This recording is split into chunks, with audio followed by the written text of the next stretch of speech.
utang na loob ko sa taong bayan. Kaya kahit kakampi ko, aawayin ko kapag talipan ka sa taong bayan.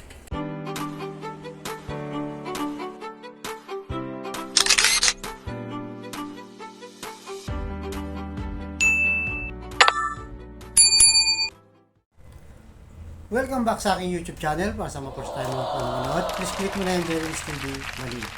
Anyway guys, wala nang ba ito, libre lang. Tulong mo na lang din sa kapwa mo. Alright, thank you very much po. So, kumusta po? Bagong lahat, di ba? Ang mga score niyan dyan. God first tayo guys. Score niyan, solid score niyan. So, kumusta po? Sana'y nasa mabuti kayong kalagayan. At sa mga hindi score niyan, na believe din sa ating Yorme Isko Moreno, na kung saan yung mga nagawa at prinsipyo niya ay kanilang kinabibiliban dahil para sa tao. Right? So, ang topic natin ngayon guys, for today's video, Team Lacuna, nangangatog na dahil naglabas ng bagong mensahe si Yorme na patama sa kanyang mga kakampi noon, laban na ngayon. Pwede sabihin kaaway na ngayon guys, di ba? So, alam naman natin, ganyan talaga sa politika. So, itong video na to, actually, yung mamaya guys, papanoorin natin sabay-sabay uli. Itong video na to, bagamat hindi ito ngayon lang, nakalagay naman dyan, makita nyo, pinost mismo ni Yorme, 2021 pa yan. Diba? Ibig sabihin, kakaupo lang niya mga 19, 20, 22 years lang pala yung nakaupo dyan guys. Pero, bakit, diba? Pinost niya yan ngayon. Hindi man direktang sinasabi na Team Lacuna ang pinapatamaan, pero sa kanila pa rin guys yung tama.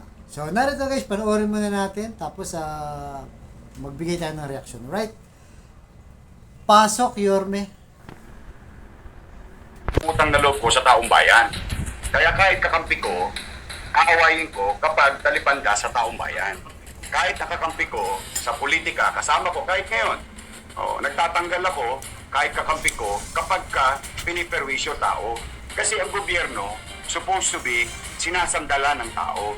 Hindi yung kami-kami ng mga politiko ang mga nagkakasunduan.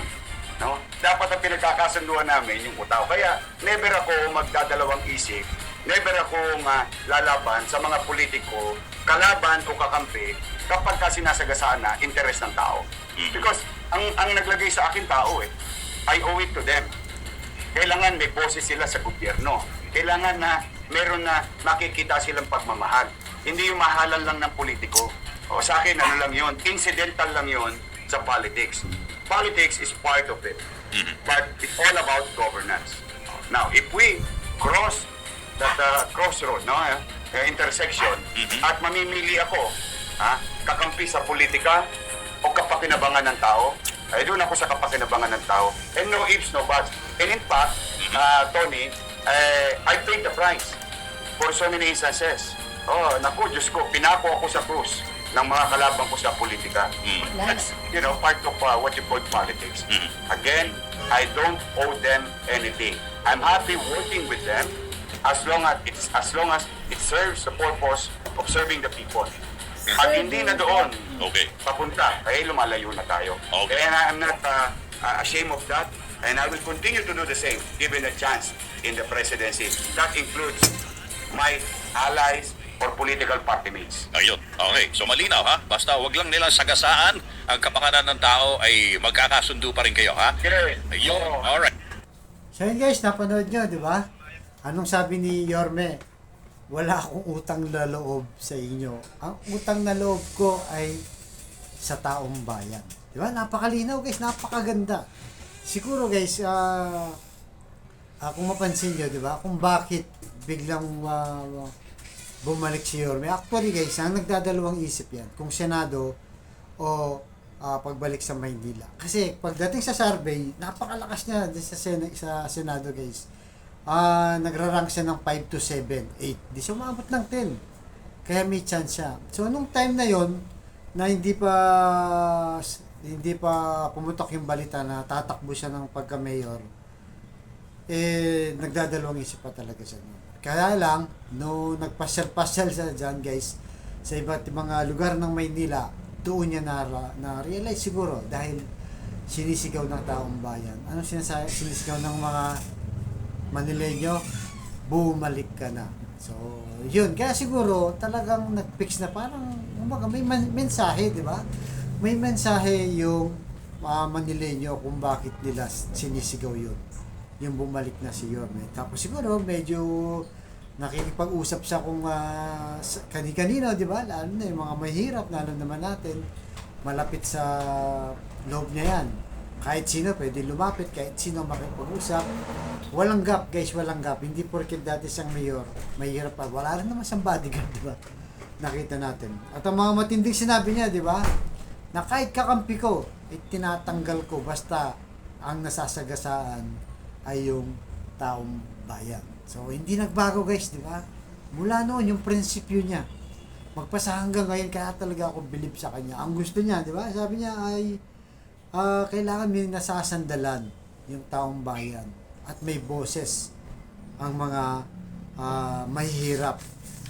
Di ba? Kasi napakalitaw eh. Kaya nga napansin niyo, di ba? Nung si Joel Chua, anong sinabi niya? Sabi ni Yorme, nasasanla daw ang laway niya eh. Hindi na daw siya tatakbo, ilang beses namin siyang kinakausap. Di ba yun sabi ni Joel Chua, guys? Maalala niya, binlag din natin to. Pero bakit binangga ni Yorme at hindi siya pinakinggan? Dahil narinig nga niya. Importante kasi, guys, yung politiko, nakikinig. Di ba? Narinig niya sa taong bayan na kailangan na siyang bumalik. Kaya ginawa niya, guys, tinabla niya sila Mayor Hani Lacuna, kahit napakalapit sa kanya, even yung kanyang pamilya, di ba? Sila Yul Servo, yan, sila Joel Chua at mga ibang kapartido na. Kaya nga sabi na, di bale, aawayin ko kayo kapag ang kapakanan ng taong bayan na ang nasasagasaan. Kaya kung pipili ako, di ba, sabi niya, kung sino, kanino ako kakampi, sa mga partido ko sa politiko o sa taong bayan. Siyempre, sabi niya, sa taong bayan, di ba? Masaya ako, siyempre. Alam naman natin, guys, di ba?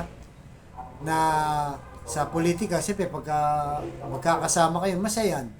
Magandang magtrabaho. Pero kapag nasasagasaan na yung taong bayan, ay talagang kakalasto at lalabanan niya kahit na dati niyang mga kasamahan, di ba, guys? So, talagang sa kanya, nauuna yung taong bayan. Kaya, dito talaga magbibilib tayo kay Isko, guys. Talagang siya yung kailangan natin. Kailangan niya nang bumalik. Kaya nga niya pinosend, di ba, guys? 2021 pa yan. Patamang-patama yan sa Team Lakuda. Di ba? So, nakita niya siguro, siya mismo, nagtanong-tanong, nakipag-usap, inalam kung ano yung nagiging problema, at yun, sumambulat na nga lahat ng problema na kailangan niya nang bumalik. Parang nagkamali siya, di ba, sa pag-iwan niya kay Mayor Hani Lacuna. Kaya dito, guys, talagang makita natin ang isang Isko Moreno ay walang kupas, walang pagbabago sa prinsipyo na basta sa kapakanan ng taong bayan, babanggain kita kahit kakampi kita sa politika. Yan ang maganda sa kanya. Kasi nga, yung iba nga, di ba, kaya ni Joel Chua, sabi niya, di ba, hindi, maayos na tayo, di ba, nag-uusap-usap na tayo, hindi ka tatakbo, tapos bigla kang tumakbo. Tinrader mo kami, Yorme, sabi ni Joel Chua. Okay lang, siguro, di ba, kahit na trader rin sila ni Yorme, wag lang ang kapakanan ng taong bayan. Kaya, saludo tayo kay Boss Y, Yorme, na tuloy-tuloy po nating suportahan hanggang sa manalo sa 2025. So kaya, guys, anong masasabi nyo dito sa matinding mensahe ni Yorme na sa kanyang mga kakampi noon na kalaban niya ngayon? Alright, guys, hanggang dito lamang po mga susunod kong vlog. Thank you very much.